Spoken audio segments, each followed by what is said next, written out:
బాదంతో రవ్వ లడ్డు ఎలా చేయాలో చూద్దాం. నానబెట్టిన హాఫ్ కేజీ బాదాంని పొట్టు తీసుకొని ఇలా డ్రై రోస్ట్ చేసుకోవాలి. తరువాత అదే కడాయిలో సరిపడా నెయ్యి వేసుకొని పావు కిలో రవ్వ వేసి వేయించుకోవాలి. ఇలా మధ్య మధ్యలో కలుపుతూ గోల్డెన్ బ్రౌన్ కలర్ వచ్చే వరకు వేయించుకోవాలి. తర్వాత డ్రై రోస్ట్ చేసుకున్న బాదాంని ఇలా గ్రైండ్ చేసుకోవాలి. మిక్సీ చేసిన బాదాంని రవ్వని ఒక బౌల్లో తీసుకొని దాంట్లో హాఫ్ కేజీ బ్రౌన్ షుగర్ వేసి కలుపుకోవాలి.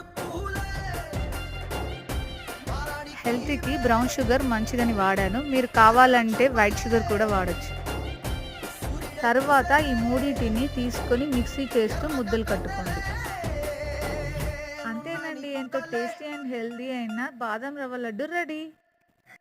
Thanks for watching. Please follow.